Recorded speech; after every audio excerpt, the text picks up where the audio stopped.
Hi, humans, and welcome back to Humanities. This is your psychology educator Asmi, and today we are doing the sixth chapter of class 12 psychology, that is attitude and social cognition.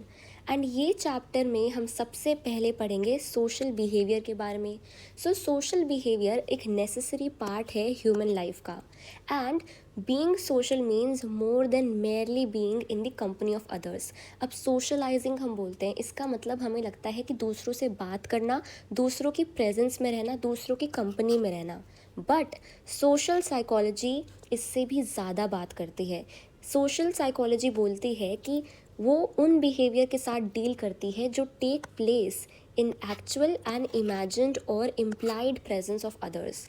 मतलब वो वाले behaviour जो हमारे actual मतलब in reality जो असली में लोग प्रेजेंट हैं, या फिर इमेजिन्ड जो हमारी इमेजिनेशन है, उसमें इन दोनों सिचुएशन में जो भी हमारे बिहेवियर्स होते हैं उन सारे बिहेवियर्स के साथ डील करती है social psychology. So this was about social psychology. अब इसमें सोशल कॉग्निटिव प्रोसेसेस होते हैं, जिसमें सबसे पहला प्रोसेस है एटीट्यूड. अब एटीट्यूड वो नहीं है जो आप सोच रहे हो. Attitude is actually the various views that we create, या फिर the ideas that we hold about others. So due to social influences हम लोग कुछ व्यूज़ या फिर एटीट्यूड बना लेते हैं अपने दिमाग में about people, about different issues that exist in the form of behavioural tendencies. So हम अपने एटीट्यूड्स बना लेते हैं. जैसे मैं ये मानती हूँ, मेरा मानना ये है, तो ये मेरा व्यू है, ये मेरा एटीट्यूड है. सेकेंड है impression formation. And when we meet people we make inferences about their personal qualities. So impression formation होता है कि हम एक नए इंसान से मिले एंड हम उसको देखकर हमें क्या लगता है, हम क्या क्या इन्फ्रेंसेस बनाते हैं उसके क्वालिटीज़ के बारे में. सो this is called impression formation. Third is attribution. So, we are also interested in why people behave in the ways they do, and that is, we assign causes to the behavior shown in specific social situation. Attribution is basically assigning causes. अब जैसा भी लोग behave करते हैं, हम उस behavior को एक cause assign कर देते हैं, जिसको बोला जाता है attribution. So guys, you all know that I'm teaching psychology on this channel, but I also have my own YouTube channel, Humanities Forum, where I am coming up with very exciting and informative videos. I'll share with you guys my own journey, my tips and tricks, and my own handwritten notes which helped me score 100 on 100 in class 12th. So go right now and subscribe to Humanities Forum. Impression formation and attribution both are influenced by attitude. So these three processes are examples of mental activities which are related to gathering and interpretation of information about the social world, collectively called as social cognition. And social cognition is activated by cognitive units called schemas. ये MCQs में आ जाता है. Social cognition is activated by which cognitive units? जिसका answer है schemas. सो ये इन सब processes को collectively बोला जाता है सोशल कॉग्निशन.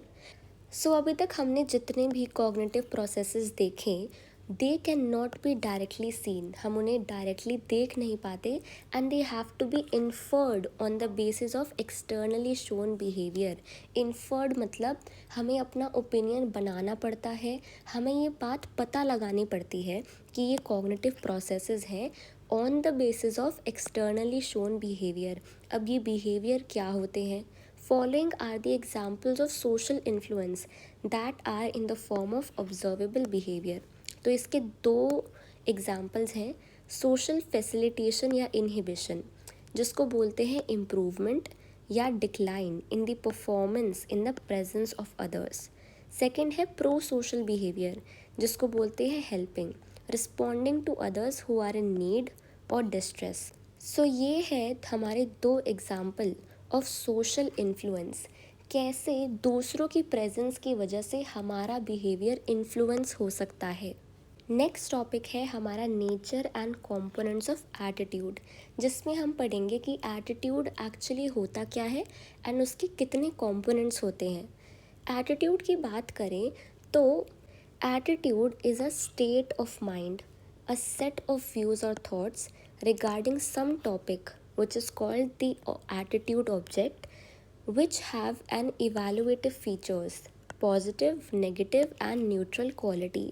So जो attitude है वो एक state of mind हो सकता है, set of views हो सकता है, ठीक है, रिगार्डिंग सम टॉपिक मतलब मेरा ये मानना है रिगार्डिंग एक टॉपिक की, एंड उस टॉपिक को हम बोलते हैं एटीट्यूड ऑब्जेक्ट, ठीक है।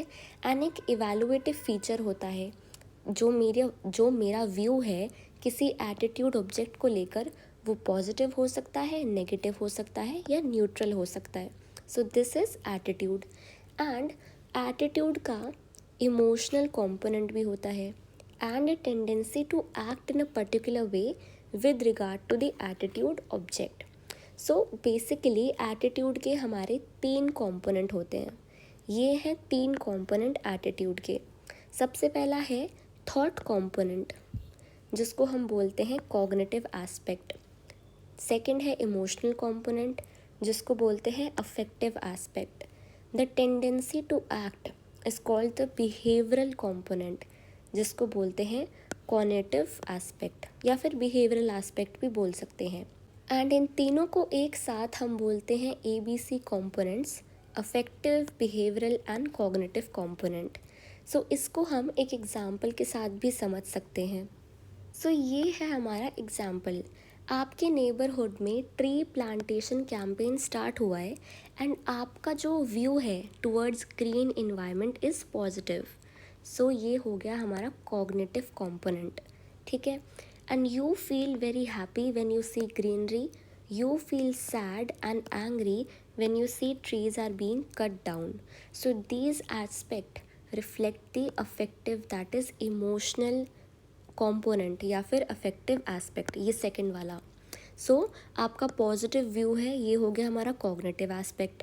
जब आप पेड़ देखते हो, आप ग्रीनरी देखते हो, आप बहुत खुश हो जाते हो। एंड जब आप देखते हो कि trees are being cut down तो आप सैड हो जाते हो। सो ये हो गया आपका इमोशनल कंपोनेंट। थर्ड कंपोनेंट आता है कि you are actively participating in the tree campaign, ठीक है, ये दिखाता है आपका behaviour. So this shows the behavioural और the B component of your attitude towards the green environment, ठीक है। सो ये आपके तीनों एस्पेक्ट हो गए। अब हमें पता होना चाहिए कि attitude is different from belief and values. Belief क्या होता है? बिलीफ होता है cognitive component of attitude and they form the ground on which attitude stand, such as हम भगवान में मानते हैं, we believe in democracy as a political ideology.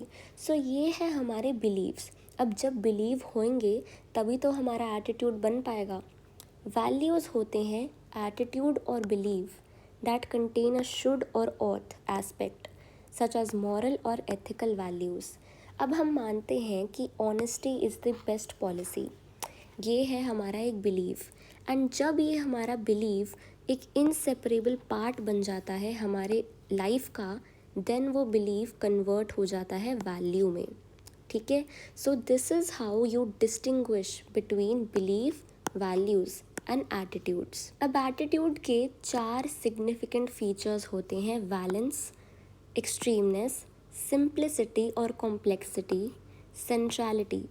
Valence की बात करें तो वैलेंस का मतलब होता है पॉजिटिविटी और negativity. Valence of an attitude tells us whether an attitude is negative or positive towards the attitude object।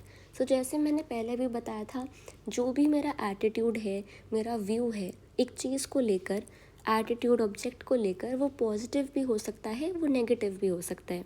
तो ये बताती है valence. Extremeness of an attitude indicates how positive और negative an attitude is. Valence बताता है कि attitude positive है या नेगेटिव है।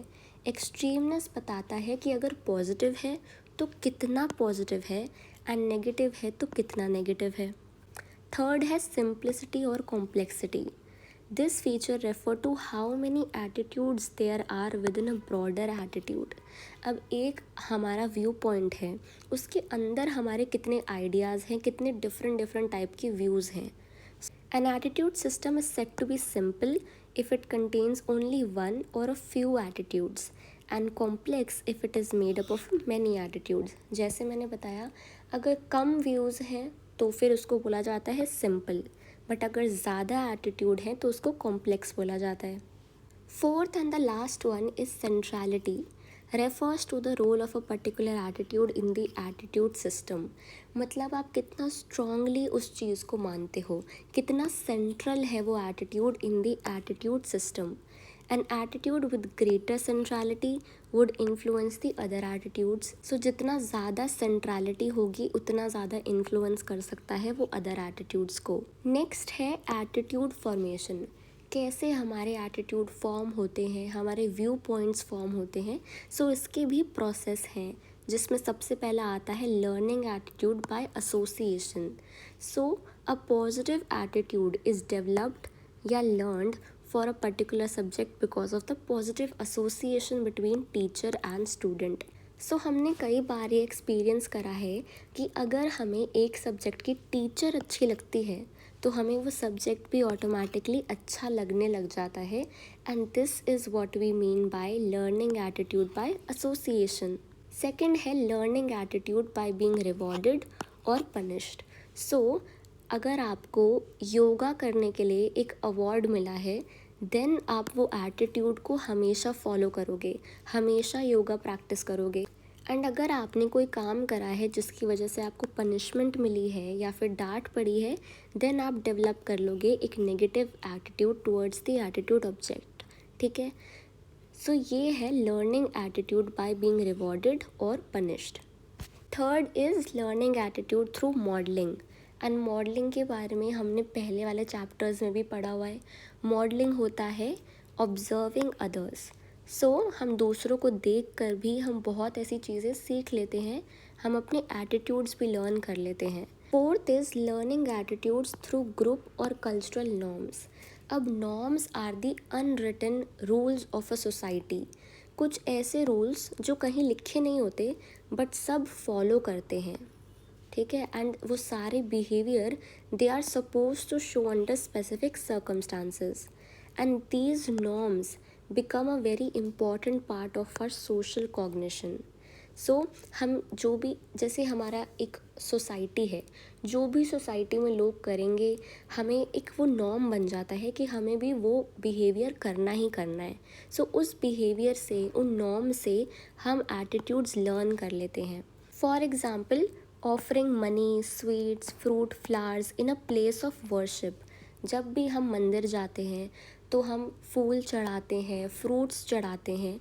सो ये एक नॉर्मेटिव बिहेवियर बन चुका है. Last is learning through exposure to information. अब आजकल हमारे आसपास बहुत सारी इन्फॉर्मेशन अवेलेबल होती है. मीडिया की वजह से हमारे both positive and negative attitudes form हो जाते हैं. फॉर एग्ज़ाम्पल, हमने एक बायोग्राफी पढ़ी ऑफ अ सेल्फ एक्चुअलाइज्ड पर्सन जो बहुत सक्सेसफुल है, तो हम एक पॉजिटिव एटीट्यूड डेवलप कर लेते हैं टुवर्ड्स हार्ड वर्क. ठीक है. हमें भी मन करता है कि हम भी सक्सेसफुल बनेंगे, हम में भी वो मोटिवेशन आ जाती है एंड हमारा पॉजिटिव एटीट्यूड डेवलप हो जाता है. So this is how you learn through exposure to information. Now, factors that influence attitude formation. अब जब हमारा एटीट्यूड फॉर्म होता है तो बहुत सारे फैक्टर्स हैं जो उसको इन्फ्लुएंस करते हैं. सबसे पहला है फैमिली एंड स्कूल इन्वायरमेंट.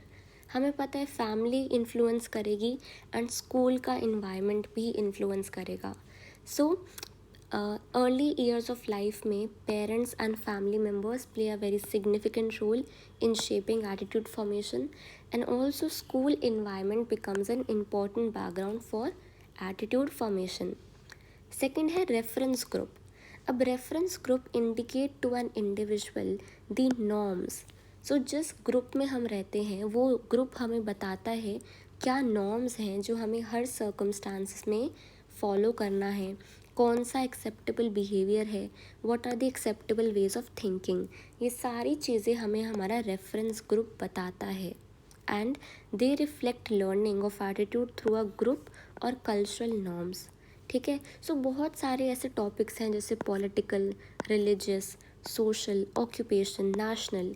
इन सारे टॉपिक्स के जो हमारे एटीट्यूड बनते हैं वो डेवलप हो पाते हैं थ्रू आवर रेफरेंस ग्रुप। जिस ग्रुप के आसपास हम रहते हैं उनके साथ हम टाइम स्पेंड करते हैं। Next is personal experiences. अब हमारी लाइफ में ऐसे कुछ पर्सनल एक्सपीरियंसेस हो सकते हैं which can drastically change our attitude towards people and our own life. So one of the factor is personal experience. Fourth is media related influences. अब internet आजकल के ज़माने में एक बहुत ही पावरफुल सोर्स ऑफ इंफॉर्मेशन है जो लीड करता है to attitude formation and change.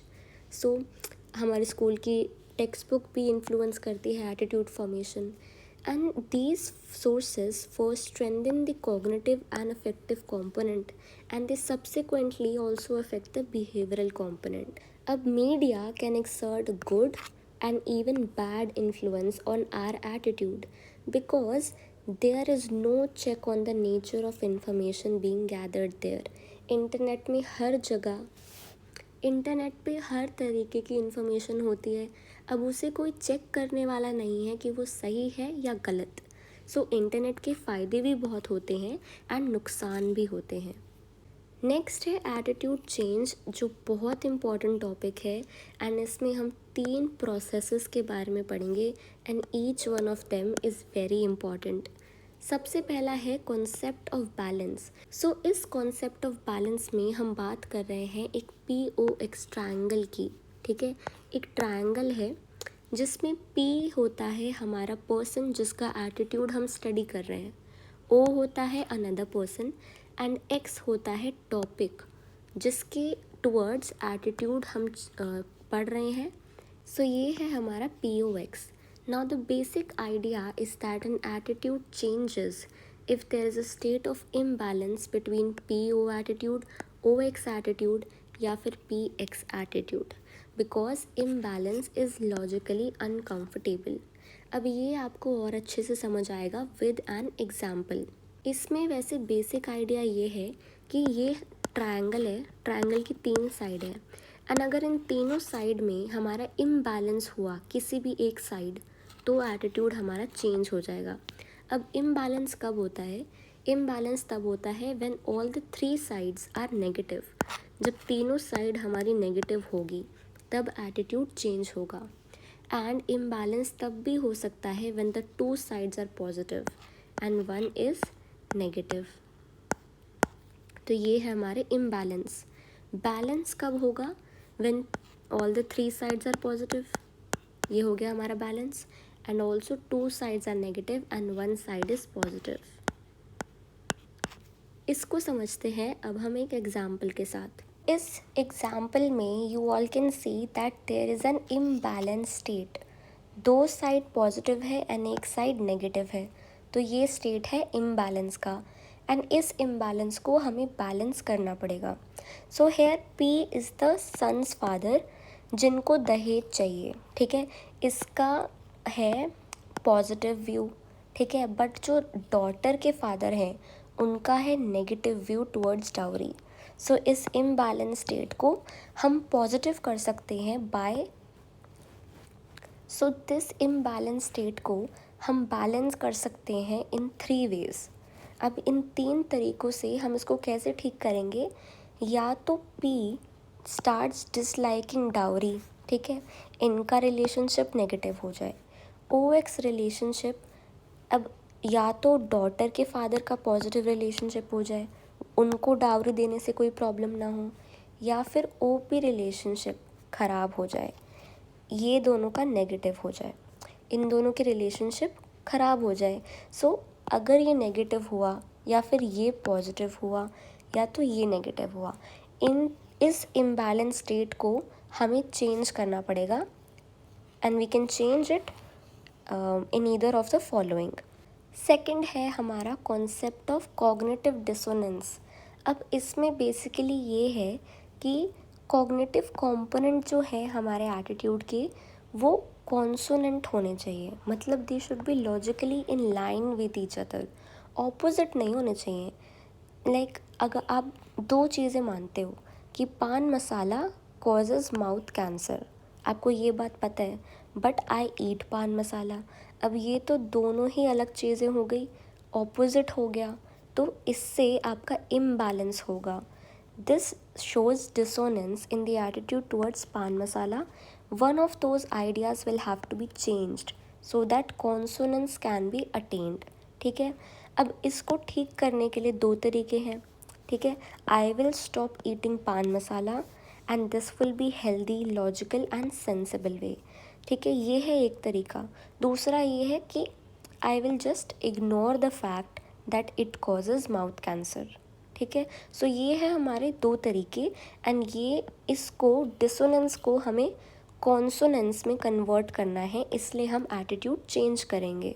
2 step concept by S M. Mohsin and उन्होंने बोला है कि attitude change take place in 2 steps, जिसके पहले स्टेप में the target of change identifies with the source. Target वो पर्सन है जिसका एटीट्यूड चेंज होगा एंड सोर्स वो पर्सन है through whose influence the change is to take place, जिसकी इन्फ्लुएंस में आके हम एटीट्यूड चेंज करेंगे। Identification means that target has liking and regard for the source. So इसमें बेसिकली ये बता रहे हैं कि आपका कोई ऐसा पर्सन है जिसको आप बहुत ज़्यादा लाइक करते हो, आप रिस्पेक्ट करते हो, फॉर एग्ज़ाम्पल आपका फेवरेट क्रिकेटर। सेकेंड स्टेप आता है the source herself and himself shows an attitude change by actually changing him or her behavior towards the attitude object. So आपका फेवरेट क्रिकेटर जैसे मैंने बताया फॉर एग्जांपल विराट कोहली है and he start advertising a drink. ठीक है, and since you have liking for this cricketer you will start liking this drink, because आपका favourite cricketer एक drink को एडवर्टाइज कर रहा है तो आपको भी वो ड्रिंक अच्छी लगने लग जाएगी। And this is what S M. Mohsin is trying to say कि आप अपना एटीट्यूड चेंज कर लोगे अगर जो सोर्स है उसकी इन्फ्लुएंस में आके। अगर सोर्स अपना एटीट्यूड दोबारा चेंज कर लेगा देन टारगेट के एटीट्यूड में भी चेंज आ जाएगा। अगर विराट कोहली ने वो ड्रिंक एडवर्टाइज करना बंद कर दिया देन आप भी वो ड्रिंक नहीं पियोगे। And this is the 2 step concept by S M. Mawson. अब जो एटीट्यूड हम चेंज करते हैं उसमें भी 4 फैक्टर्स होते हैं जो इन्फ्लुएंस करते हैं। सबसे पहले है characteristics of the existing attitude. अब हमने पढ़ा था कि एटीट्यूड के 4 फीचर्स होते हैं, वैलेंस, एक्सट्रीमनेस, कॉम्प्लेक्सिटी, सिंप्लिसिटी एंड हमारा सेंट्रलिटी। ठीक है, सो इन चारों प्रॉपर्टीज़, जो भी ये प्रॉपर्टीज़ हैं वो फैक्टर इन्फ्लुएंस करते हैं एटीट्यूड चेंज को। अगर पॉजिटिव एटीट्यूड है तो इसका मतलब it is easier to change, negative attitudes are more difficult to change. Extremeness and centrality की बात करें तो जो हमारे एक्सट्रीम एटीट्यूड्स होते हैं एंड सेंट्रल एटीट्यूड्स होते हैं वो ज़्यादा डिफ़िकल्ट होते हैं चेंज करना। कॉम्प्लेक्सिटी में सिंपल सी बात है, जो सिंपल एटीट्यूड होंगे उनको हम ज़्यादा इजीली चेंज कर पाएंगे एंड जो कॉम्प्लेक्स एटीट्यूड होंगे उनको चेंज करना डिफ़िकल्ट रहेगा। The direction and the extent of attitude change are considered too. An attitude may be congruent that, जैसे मैंने बताया congruent मतलब in same line, ठीक है, in the same direction. Positive attitude may become more positive और negative attitude may become more negative. इसका मतलब होता है congruent. सेकेंड है सोर्स कैरेक्टरिस्टिक्स। अभी हमने पढ़ा सोर्स क्या होता है। सोर्स एक ऐसा पर्सन होता है जिससे इन्फ्लुएंस होके हम एटीट्यूड चेंज करते हैं। So source, credibility and attractiveness are the 2 features that affect attitude change. So जो हमारा सोर्स है वो क्रेडिबल होना चाहिए। क्रेडिबल मतलब ट्रस्ट वर्दी, जिस पे हम ट्रस्ट कर सकें, एंड अट्रैक्टिवनेस होनी चाहिए। सो इन 2 चीज़ों से हमारा एटीट्यूड चेंज अफेक्ट होता है। Attitudes are more likely to change when the message comes from a highly credible source rather than a less credible source. Third है मैसेज कैरेक्टरिस्टिक्स। अब मैसेज वो इन्फॉर्मेशन है जो हम कन्वे कर रहे हैं and it is presented in order to bring about an attitude change. Attitudes will change when the amount of information, जो इन्फॉर्मेशन हम दे रहे हैं, जितनी इन्फॉर्मेशन हम दे रहे हैं वो इनफ होनी चाहिए, कम नहीं होनी चाहिए, ज़्यादा नहीं होनी चाहिए, एकदम एडिक्वेट अमाउंट ऑफ इंफॉर्मेशन हमें प्रोवाइड करनी है, तभी एटीट्यूड चेंज होगा। अब जो मैसेज है वो एक रैशनल अपील देता है या फिर इमोशनल अपील देता है। रैशनल अपील मतलब, जैसे हम एग्जाम्पल देखते हैं इसका। For example, an advertisement of cooking food in a pressure cooker may point out that this saves fuel such as cooking gas and it is economical. So ये एक रैशनल अपील है जिसमें हम बता रहे हैं कि अगर हम अपना खाना प्रेशर कुकर में बनाएंगे तो ये फ्यूल सेव करेगा एंड बहुत ज़्यादा इकोनॉमिकल पड़ेगा। बट अगर हम कुकिंग एंड दूसरा एग्जाम्पल है कि द एडवर्टाइजमेंट में से pressure cooking preserve nutrition and if one cares for the family, nutrition would be a major concern. So ये है हमारा इमोशनल अपील। अब mode of spreading the message plays a significant role. किस तरह से हम अपना मैसेज पहुंचा रहे हैं। फेस टू फेस ट्रांसमिशन में ज़्यादा इफेक्टिवनेस होती है। These days, transmission through visual media such as television and the internet are similar to the face-to-face interaction, but they are not a substitute for the direct face-to-face transmission. Last is target characteristics. अब qualities of target कैसे है। Target हमें पता है क्या होता है। Target is the person जिसका एटीट्यूड चेंज होता है। सो उनकी क्वालिटीज़ कैसी है। लाइक अगर टारगेट हमारा ज़्यादा ओपन है, ज़्यादा फ्लेक्सिबल है, देन उनका एटीट्यूड ईजिली चेंज हो सकता है। अगर उनके स्ट्रॉन्ग प्रेजुडिसेस हैं, they are less prone to any attitude. मतलब अगर उनके स्ट्रॉन्ग प्रेजुडिसेस हैं, देन उनका एटीट्यूड चेंज अच्छे से या फिर ईजिली नहीं हो पाता। People who have low self esteem and they do not have sufficient confidence, their attitude can be changed easily. So, attitude change can also depend on the qualities of the target. Next है attitude and behavior relationship. अब हमें ऐसा लगता है कि जैसे हमारा attitude होगा, हमारा behavior भी वैसा ही होगा, but it is not necessary कि ऐसा हो. An individual attitude may not be always exhibited through behavior. ठीक है। अब हमारे एटीट्यूड एंड बिहेवियर में कंसिस्टेंसी रहती है इन सिचुएशन में। एंड ये सिचुएशन कौन कौन सी है। सबसे पहले हमारा एटीट्यूड स्ट्रॉन्ग होना चाहिए and it should occupy a central place in the attitude system. तभी हमारा बिहेवियर भी एटीट्यूड की तरह होगा। The person is aware of his और her attitude. There is a little और no external pressure for the person to behave in a particular way. कोई group pressure नहीं है, एक्सटर्नल प्रेशर नहीं है। Fourth is the person behaviour is not being watched और being evaluated.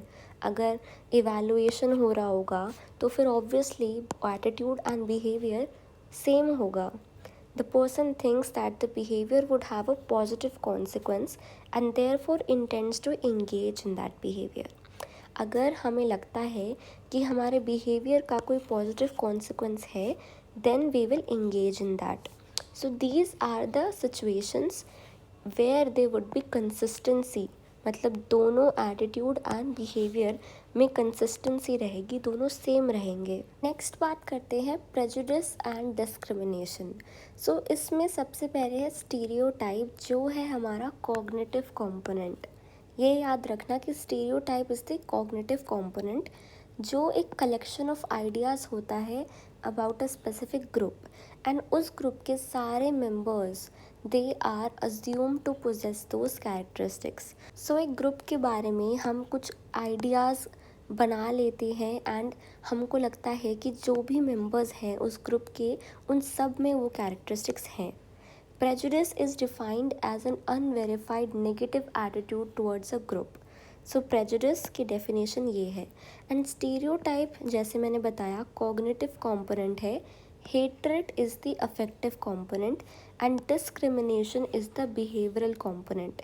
Discrimination हमें पता है क्या होता है, हमने लोगों को हम डिस्क्रिमिनेट कर देते हैं। हिस्ट्री में बहुत सारे एग्जाम्पल्स हैं डिस्क्रिमिनेशन के, जैसे the genocide which was committed by the Nazis in Germany against Jewish people.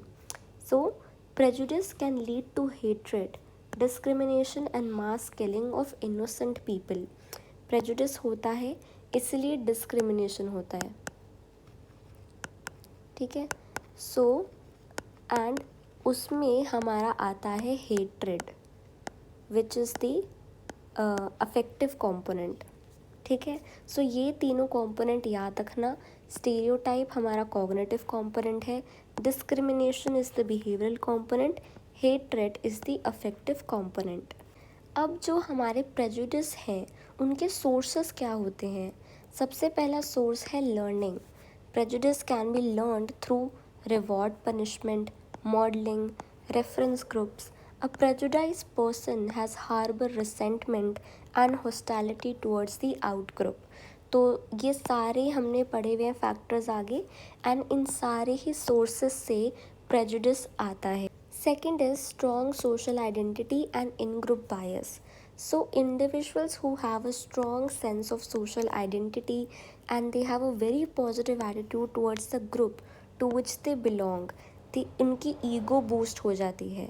तो जब हमें लगता है कि हमारा ग्रुप सबसे बेस्ट है तो हम दूसरे ग्रुप की बुराई करते हैं। We hold negative attitude towards the other group.